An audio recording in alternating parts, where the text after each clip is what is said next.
Soy Nicole Alejandra Guaripoca Rodríguez y hablaré sobre la ruta metabólica de los tallarines.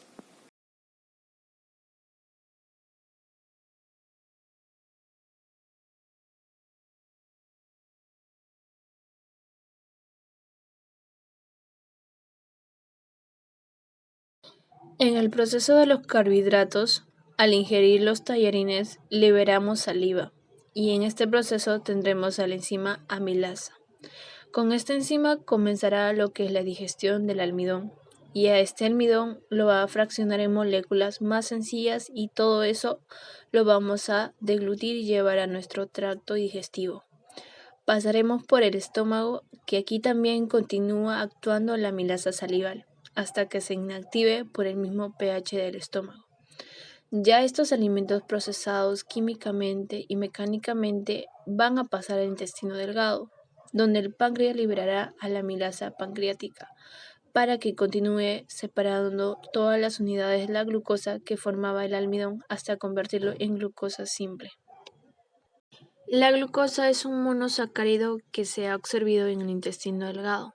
Va a pasar a la sangre y a las células. Entrará al citoplasma para llevar a cabo el proceso de la glucólisis.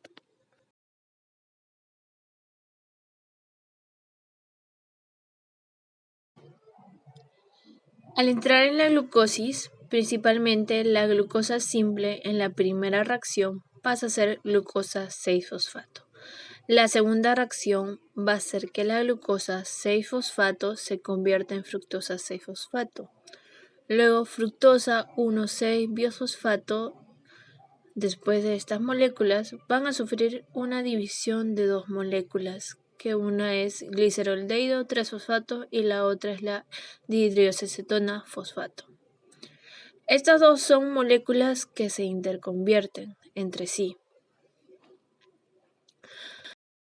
Aquí viene la reacción 6. Aquí lo que va a pasar que el gliceraldehído 3-fosfato se va a transformar en bifosfato, glicerato.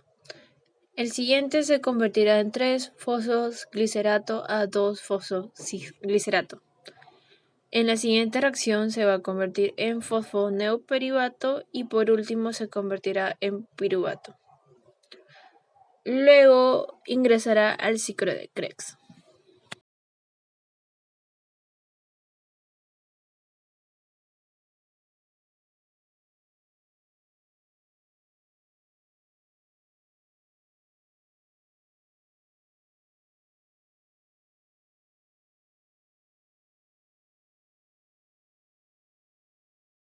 En el ciclo de Krebs tiene lugar en la matriz mitocondrial, donde el piruvato es convertido en acetil-CoA y comenzará con el oxalacetato.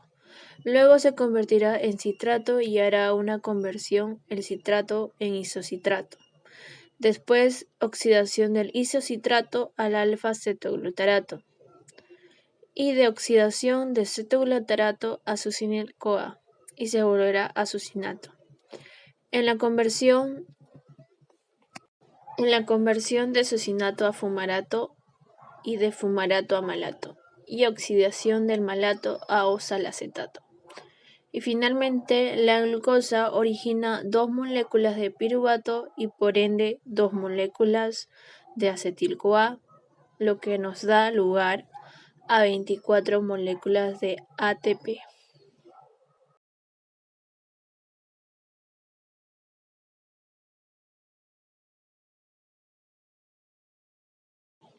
Este proceso de degradación de proteínas no comienza en la cavidad bucal, debido a que en la saliva no se encuentra una enzima proteolíticas.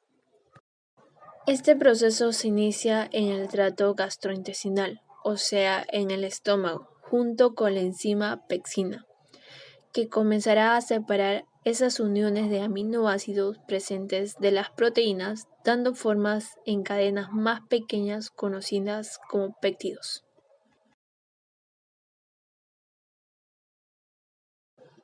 Luego ingresarán al intestino delgado, donde la digestión se lleva a cabo gracias a la enzima del jugo pancreático. La mayor parte de la digestión de las proteínas ocurre en el duodeno y yeyuno, donde actúan las proteasas pancreáticas, que están compuestas por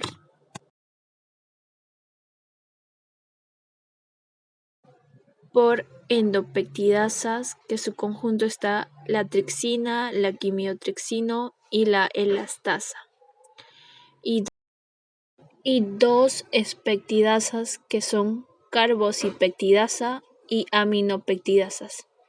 Estas van a estar rompiendo más cadenas peptídicas y liberando aminoácidos para luego pasar en el torrente sanguíneo.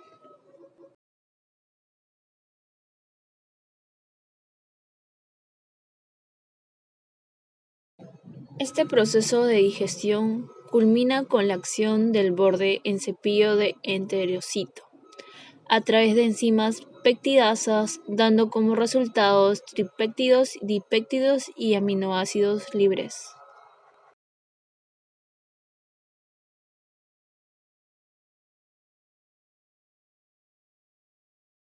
El ciclo de la urea se lleva a cabo con el hígado, especialmente en los hepatocitos, en la parte de la mitocondria y el citoplasma, que nos ayuda a transformar un producto tóxico del metabolismo de los aminoácidos hacia una forma menos tóxica llamada urea, que puede ser transportados hacia los riñones.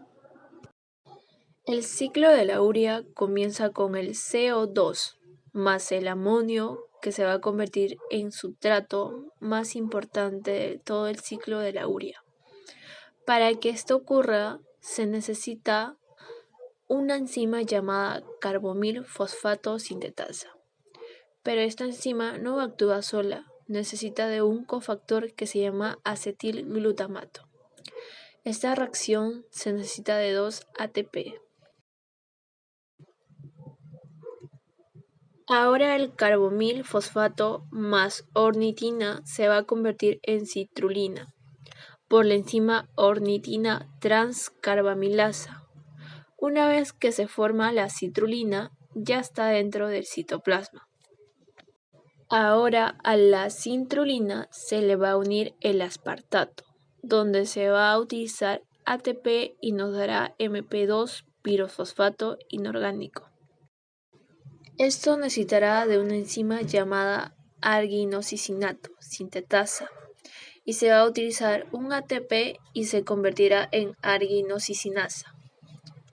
El arginosinato va a liberar al fumarato y el sustrato remanente va a ser arginina y va a ingresar a la arginina y se va a convertir en urea, y esa urea se va a ir al riñón y se va a eliminar en la orina, y además se liberará ornitina.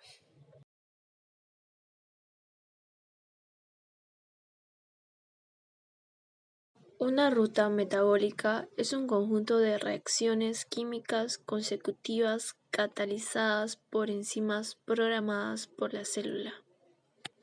La ruta metabólica también es una sucesión de reacciones químicas que conducen de un sustrato inicial a uno o varios productos finales a través de una serie de metabolitos intermediarios. Su conjunto da lugar al metabolismo.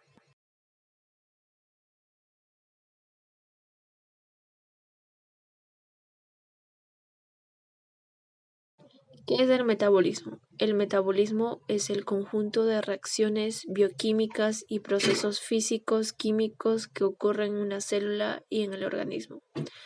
Estos complejos procesos interrelacionados son la base de la vida a escala molecular y permiten las diversas actividades de las células: crecer, reproducirse, mantener su estructura, responder a estímulos, etc.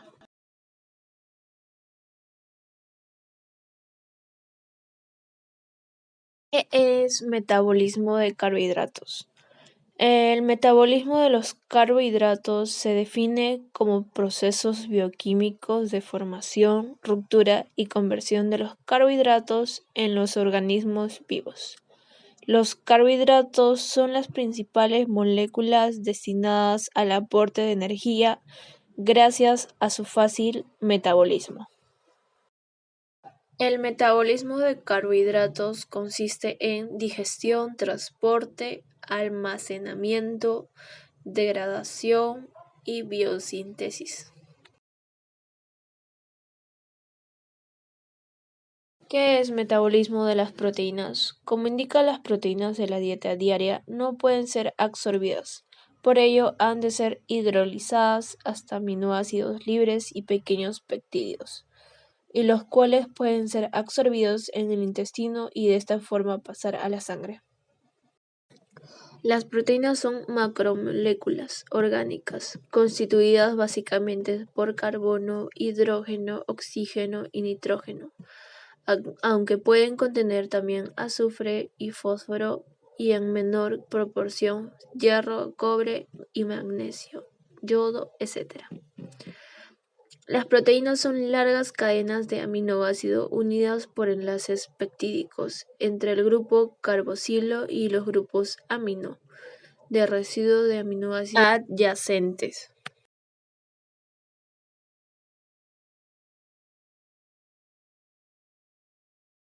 ¿Qué es la glucólisis? La glucólisis es una vía catabólica a través de la cual tanto las células eucariotas como las procariotas oxidan diferentes moléculas de glúcidos y obtienen energía.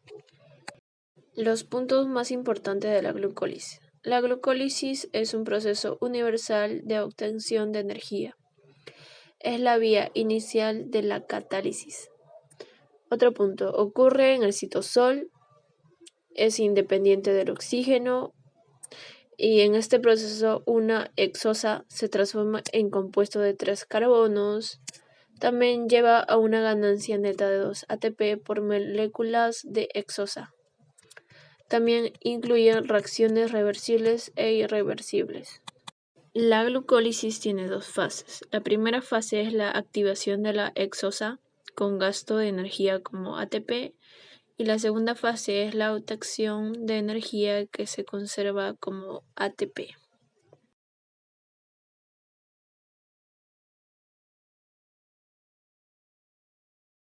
¿Qué es ciclo de Krebs? Son sucesiones de reacciones químicas que ocurren dentro de la célula, mediante las cuales se realiza la descomposición final de las moléculas de los alimentos y en las que se producen dióxido de carbono, agua y energía. El ciclo de Krebs recibe su nombre en honor a su descubridor en 1900 a 1981, quien propuso los elementos clave de la vía en 1937.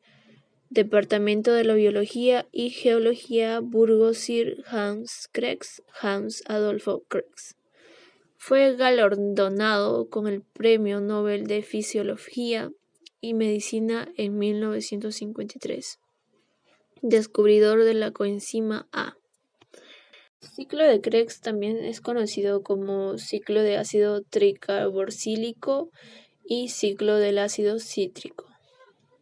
El ciclo de Krebs es la parte final de la ruta de la degradación de todas las moléculas que funcionan como combustible, los aminoácidos, los ácidos grasos y los carbohidratos. Los puntos más relevantes del ciclo de Krebs. Generalmente, las entradas del ciclo inician con acetil-CoA, aunque otros intermediarios pueden continuar con el proceso. También la velocidad del ciclo de Krebs viene continuamente modulada para cumplir con las necesidades enérgicas exactas de la célula.